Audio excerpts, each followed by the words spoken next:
Brecht 5 Truths. 1. The courage to write the truth. It seems obvious that whoever writes should write the truth in the sense that he ought not to suppress or conceal truth or write something deliberately untrue. He ought not to cringe before the powerful, nor betray the weak. It is, of course, very hard not to cringe before the powerful, and it is highly advantageous to betray the weak. To displease the possessors means to become one of the dispossessed. To renounce payment for work may be the equivalent of giving up the work, and to decline fame when it is offered by the mighty may mean to decline it forever. This takes courage. Times of extreme oppression are usually times when there is much talk about high and lofty matters. At such times it takes courage to write of low and ignoble matters such as food and shelter for workers. It takes courage when everyone else is ranting about the vital importance of sacrifice. When all sorts of honors are showered upon the peasants, it takes courage to speak of machines and good stock feeds which would lighten their honorable labor. When every radio station is blaring that a man without knowledge or education is better than one who has studied, it takes courage to ask, better for whom? When all the talk is of perfect and imperfect races, it takes courage to ask whether it not hunger and ignorance and war that produce deformities. And it also takes courage to tell the truth about oneself, about one's own defeat. Many of the persecuted lose their capacity for seeing their own mistakes. It seems to them that the persecution itself is the greatest injustice. The persecutors are wicked simply because they persecute. The persecuted suffer because of their goodness. But this goodness has been beaten, defeated, suppressed. It was therefore a weak goodness, a bad, indefensible, unreliable goodness. For it will not do to grant that goodness must be weak as rain must be wet. It takes courage to say that the good were defeated not because they were good, but because they were weak. Naturally, in the struggle with falsehood we must write the truth, and this truth must not be a lofty and ambiguous generality. When it is said of someone, he spoke the truth, this implies that some people or many people or at least one person said something unlike the truth, a lie or a generality, but he spoke the truth. He said something practical, factual, undeniable, something to the point. It takes little courage to mutter a general complaint, in a part of the world where complaining is still permitted, about the wickedness of the world and the triumph of barbarism, or to cry boldly that the victory of the human spirit is assured. There are many who pretend that cannons are aimed at them when in reality they are the target merely of opera glasses. They shout their generalized demands to a world of friends and harmless persons. They insist upon a generalized justice for which they have never done anything. They ask for generalized freedom and demand a share of the booty which they have long since enjoyed. They think that truth is only what sounds nice. If truth should prove to be something statistical, dry, or factual, something difficult to find and requiring study, they do not recognize it as truth. It does not intoxicate them. They possess only the external demeanor of truth-tellers. The trouble with them is, they do not know the truth. 2. The keenness to recognize the truth. Since it is hard to write the truth because truth is everywhere suppressed, it seems to most people to be a question of character whether the truth is written or not written. They believe that courage alone suffices. They forget the second obstacle, the difficulty of finding the truth. It is impossible to assert that the truth is easily ascertained. First of all, we strike trouble in determining what truth is worth the telling. For example, before the eyes of the whole world one great civilized nation after the other falls into barbarism. Moreover, everyone knows that the domestic war which is being waged by the most ghastly methods can at any moment be converted into a foreign war which may well leave our continent a heap of ruins. This, undoubtedly, is one truth, but there are others. Thus, for example, it is not untrue that chairs have seats and that rain falls downward. Many poets write truths of this sort. They are like a painter adorning the walls of a sinking ship with a still life. Our first difficulty does not trouble them and their consciences are clear. Those in power cannot corrupt them, but neither are they disturbed by the cries of the oppressed. They go on painting. The senselessness of their behavior engenders in them a profound pessimism which they sell at good prices, yet such pessimism would be more fitting in one who observes these masters and their sales. At the same time it is not easy to realize that their truths are truths about chairs or rain. They usually sound like truths about important things. But on closer examination it is possible to see that they say merely, a chair is a chair, and, no one can prevent the rain from falling down. They do not discover the truths that are worth writing about. On the other hand, there are some who deal only with the most urgent tasks, who embrace poverty and do not fear rulers, and who nevertheless cannot find the truth. These lack knowledge. They are full of ancient superstitions, with notorious prejudices that in bygone days were often put into beautiful words. The world is too complicated for them. They do not know the facts. They do not perceive relationships. In addition to temperament, knowledge, which can be acquired, and methods, which can be learned, are needed. What is necessary for all writers in this age of perplexity and lightening change is a knowledge of the materialistic dialectic of economy and history. This knowledge can be acquired from books and from practical instruction, if the necessary diligence is applied. Many truths can be discovered in simpler fashion, or at least portions of truths, or facts that led to the discovery of truths. Method is good in all inquiry, but it is possible to make discoveries without using any method, indeed, even without inquiry. But by such a casual procedure one does not come to the kind of presentation of truth which will enable men to act on the basis of that presentations. People who merely record little facts are not able to arrange the things of the world so that they can be easily controlled. Yet truth has this function alone and no other. Such people cannot cope with the requirement that they write the truth. If a person is ready to write the truth and able to recognize it, there remain 3 more difficulties. 3. The skill to manipulate the truth as a weapon. The truth must be spoken with a view to the results it will produce in the sphere of action. As a specimen of a truth from which no results, or the wrong ones, follow, we can cite the widespread view that bad conditions prevail in a number of countries as a result of barbarism. In this view, fascism is a wave of barbarism which has descended upon some countries with the elemental force of a natural phenomenon. According to this view, fascism is a new, third power beside and above, Capitalism and socialism. Not only the socialist movement but capitalism as well might have survived without the intervention of fascism. And so on. This is, of course, a fascist claim. To accede to it is a capitulation to fascism. Fascism is a historic phase of capitalism. In this sense it is something new and at the same time old. In fascist countries capitalism continues to exist, but only in the form of fascism, and fascism can be combated as capitalism alone, as the nakedest, most shameless, most oppressive, and most treacherous form of capitalism. But how can anyone tell the truth about fascism, unless he is willing to speak out against capitalism, which brings it forth? What will be the practical results of such truth? Those who are against fascism without being against capitalism, who lament over the barbarism that comes out of barbarism, are like people who wish to eat their veal without slaughtering the calf. They are willing to eat the calf, but they dislike the sight of blood. They are easily satisfied if the butcher washes his hands before weighing the meat. They are not against the property relations which engender barbarism, they are only against barbarism itself. They raise their voices against barbarism, and they do so in countries where precisely the same property relations prevail, but where the butchers wash their hands before weighing the meat.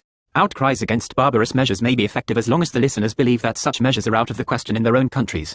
Certain countries are still able to maintain their property relations by methods that appear less violent than those used in other countries. Democracy still serves in these countries to achieve the results for which violence is needed in others, namely, to guarantee private ownership of the means of production. The private monopoly of factories, mines, and land creates barbarous conditions everywhere, but in some places these conditions do not so forcibly strike the eye. Barbarism strikes the eye only when it happens that monopoly can be protected only by open violence. Some countries, which do not yet find it necessary to defend their barbarous monopolies by dispensing with the formal guarantees of a constitutional state, as well as with such amenities as art, philosophy, and literature, are particularly eager to listen to visitors who abuse their native lands because those amenities are denied there. They gladly listen because they hope to derive from what they hear advantages in future wars. Shall we say that they have recognized the truth who, for example, loudly demand an unrelenting struggle against Germany because that country is now the true home of evil in our day, the partner of hell, the abode of the Antichrist? We should rather say that these are foolish and dangerous people. For the conclusion to be drawn from this nonsense is that since poison gas and bombs do not pick out the guilty, Germany must be exterminated, the whole country and all its people. The man who does not know the truth expresses himself in lofty, general, and imprecise terms. He shouts about the German, he complains about evil in general, and whoever hears him cannot make out what to do. Shall he decide not to be a German? Will hell vanish if he himself is good? The silly talk about the barbarism that comes out of barbarism is also of this kind. The source of barbarism is barbarism, and it is combated by culture, which comes from education. All this is put in general terms, it is not meant to be a guide to action and is in reality addressed to no one. Such vague descriptions point to only a few links in the chain of causes. Their obscurantism conceals the real forces making for disaster. If light be thrown on the matter it promptly appears that disasters are caused by certain men. For we live in a time when the fate of men is determined by men. Fascism is not a natural disaster which can be understood simply in terms of human nature, but even when we are dealing with natural catastrophes, there are ways to portray them which are worthy of human beings because they appeal to man's fighting spirit. After a great earthquake that destroyed Yokohama, many American magazines published photographs showing a heap of ruins. The captions read, "Still stood." And, to be sure, though one might see only ruins at first glance, the eye swiftly discerned, after noting the caption, that a few tall buildings had remained standing. Among the multitudinous descriptions that can be given of an earthquake, those drawn up by construction engineers concerning the shifts in the ground, the force of stresses, the best developed, etc., are of the greatest importance, for they led to future construction which will withstand earthquakes. If anyone wishes to describe fascism and war, great disasters which are not natural catastrophes, he must do so in terms of a practical truth.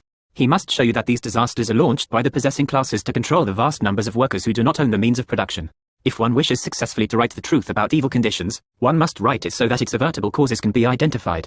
If the preventable causes can be identified, the evil conditions can be fought. For the judgment to select those in whose hands the truth will be effective. The century-old custom of trade in critical and descriptive writing and the fact that the writer has been relived of concern for the destination of what he has written have caused him to labor under a false impression. He believes that his customer or employer, the middleman, passes on what he has written to everyone. The writer thinks, I have spoken and those who wish to hear will hear me. In reality he has spoken and those who are able to pay hear him. A great deal, though still too little, has been said about his. I merely want to emphasize that writing for someone has been transformed into merely writing, but the truth cannot merely be written, it must be written for someone. Someone who can do something with it. The process of recognizing truth is the same for writers and readers. In order to say good things, one's hearing must be good and one must hear good things. The truth must be spoke deliberately and listened to deliberately. And for us writers it is important to whom we tell the truth and who tells it to us. We must tell the truth about evil conditions to those for whom the conditions are worst, and we must also learn the truth from them. We must address not only people who hold certain views, but people who, because of their situation, should hold these views. And the audience is continually changing. Even the hangman can be addressed when the payment for hanging stops, or when the work becomes too dangerous. The Bavarian peasants were against every kind of revolution, but when the war went on too long and the sons who came home found no room on their farms, it was possible to win them over to revolution. It is important for the writer to strike the true note of truth. Ordinarily, what we hear is a very gentle, melancholy tone, the tone of people who would not hurt a fly. Hearing this one, the wretched become more wretched. Those who use it may not be foes, but they are certainly not allies. The truth is belligerent, it strikes out not only against falsehood, but against particular people who spread falsehood. 5. The cunning to spread the truth among the many. Many people, proud that they possess the courage necessary for the truth, happy that they have succeeded in finding it, perhaps fatigued by the labor necessary to put it into workable form and impatient that it should be grasped by those whose interests they are espousing, consider it superfluous to apply any special cunning in spreading the truth. For this reason they often sacrifice the whole effectiveness of their work. At all times cunning has been employed to spread the truth, whenever truth was suppressed or concealed. Confucius falsified an old, patriotic historical calendar. He changed certain words. Where the calendar read the ruler of Han had the philosopher Wan killed because he said so and so, Confucius replaced killed by murdered. If the calendar said that tyrant so and so died by assassination, he substituted was executed. In this manner Confucius opened the way for a fresh interpretation of history. In our times anyone who says population in place of people or race, and privately owned land in place of soil, is by that simple act withdrawing his support from a great many lies. He is taking away from these words their rotten, mystical implications. The word people, Volk, implies a certain unity and certain common interests. It should therefore be used only when we are speaking of a number of peoples, for then alone is anything like community of interest conceivable. The population of a given territory may have a good many different and even opposed interests, and this is a truth that is being suppressed. In like manner, whoever speaks of soil and describes vividly the effect of plowed fields upon nose and eyes, stressing the smell and the color of earth, is supporting the ruler's lies. For the fertility of the soil is not the question, nor men's love for the soil, nor their industry in working it. What is of prime importance is the price of grain and the price of labor. Those who extract profits from the soil are not the same people who extract grain from it, and the earthy smell of a turned furrow is unknown on the produce exchanges. The latter have another smell entirely. Privately owned land is the right expressing, it affords less opportunity for deception. Where repression exists, the word obedience should be employed instead of discipline, for discipline can be self-imposed and therefore has something noble in its character that obedience lacks. And a better word than honor is human dignity, the latter tends to keep the individual in mind. We all know very well what sort of scoundrels thrust themselves forward, clamoring to defend the honor of a people, and how generously they distribute honors to the starvelings who feed them. Confucius' sort of cunning is still valid today. Thomas More in his Utopia described a country in which just conditions prevailed. It was a country very different from the England in which he lived, but it resembled that England very closely, except for the conditions of life. Lenin wished to describe exploitation and oppression on Sakhalin Island, but it was necessary for him to beware of the Tsarist police. In place of Russia he put Japan, and in place of Sakhalin, Korea. The methods of the Japanese bourgeoisie reminded all his readers of the Russian bourgeoisie and Sakhalin, but the pamphlet was not blamed because Russia was hostile to Japan. Many things that cannot be said in Germany about Germany can be said about Austria. There are many cunning devices by which a suspicious state can be hoodwinked. Voltaire combated the church doctrine of miracles by writing a gallant poem about the Maid of Orleans. He described the miracles that undoubtedly must have taken place in order that Joan of Arc should remain a virgin in the midst of an army of men, a court of aristocrats, and a host of monks.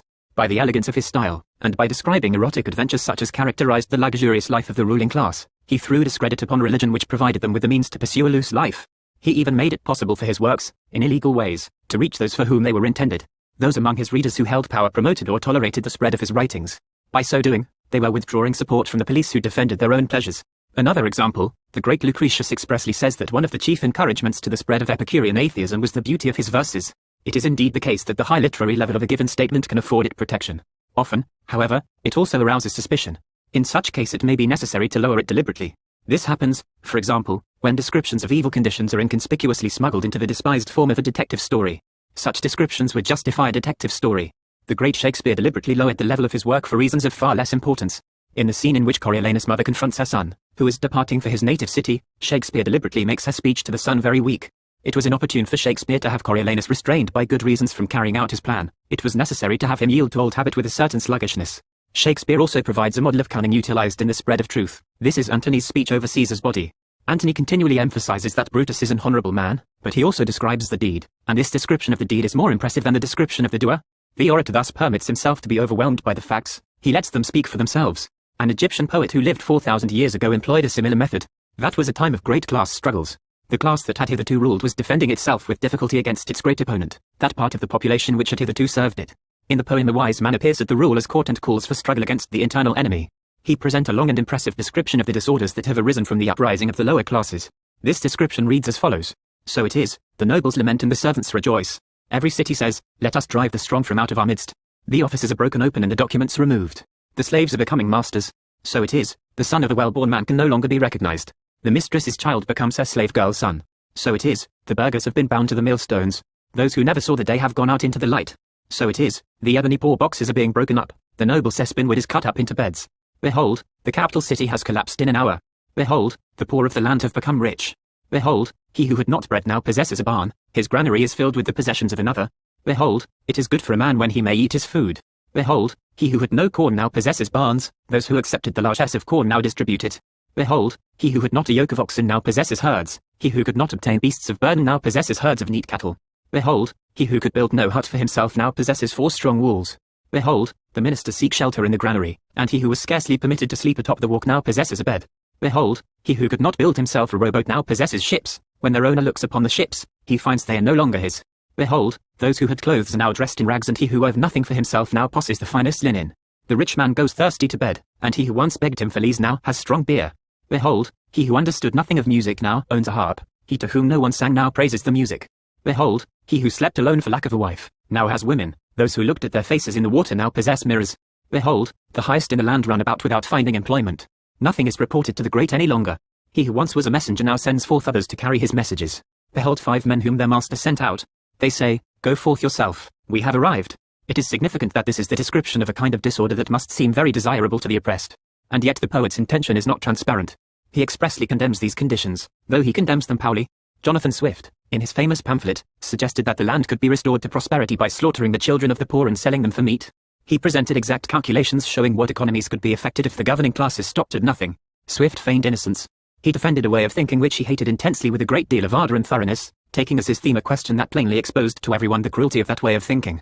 Anyone could be cleverer than Swift, or at any rate more humane, especially those who had hitherto not troubled to consider what were the logical conclusions of the views they held. Propaganda that stimulates thinking, in no matter what field, is useful to the cause of the oppressed. Such propaganda is very much needed. Under governments which serve to promote exploitation, thought is considered base. Anything that serves those who are oppressed is considered base. It is base to be constantly concerned about getting enough to eat. It is base to reject honors offered to the defenders of a country in which those defenders go hungry. Base to doubt the leader when his leadership leads to misfortunes.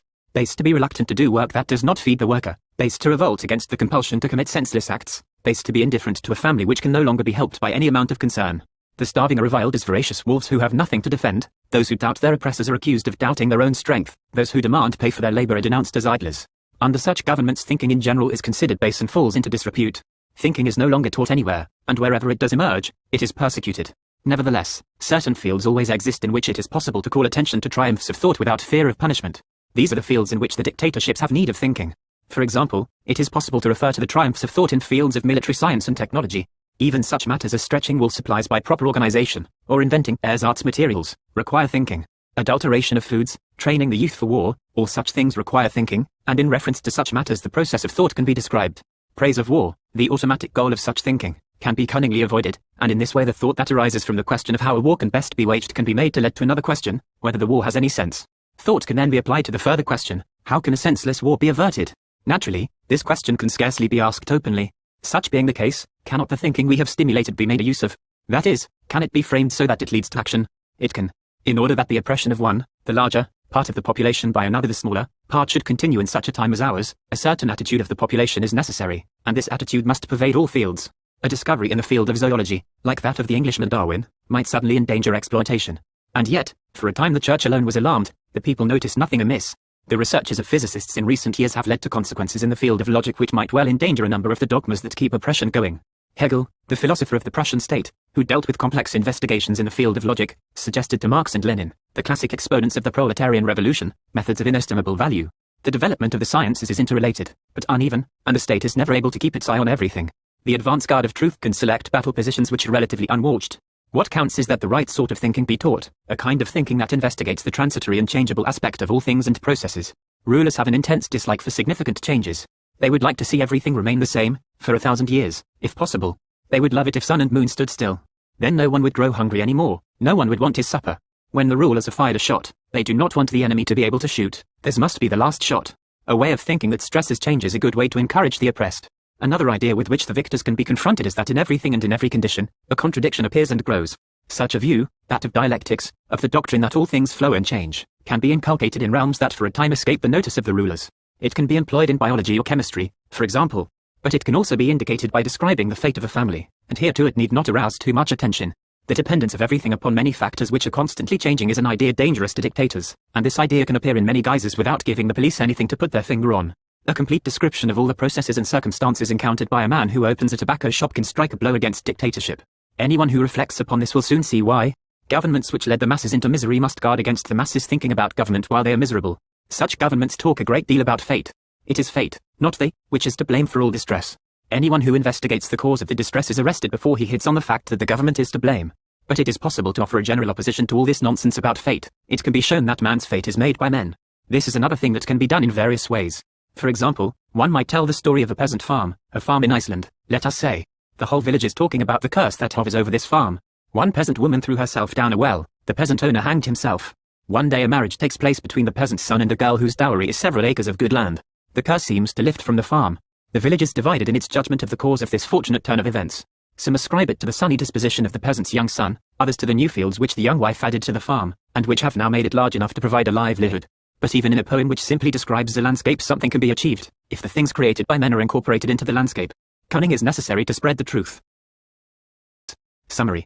The great truth of our time is that our continent is giving way to barbarism because private ownership of the means of production is being maintained by violence.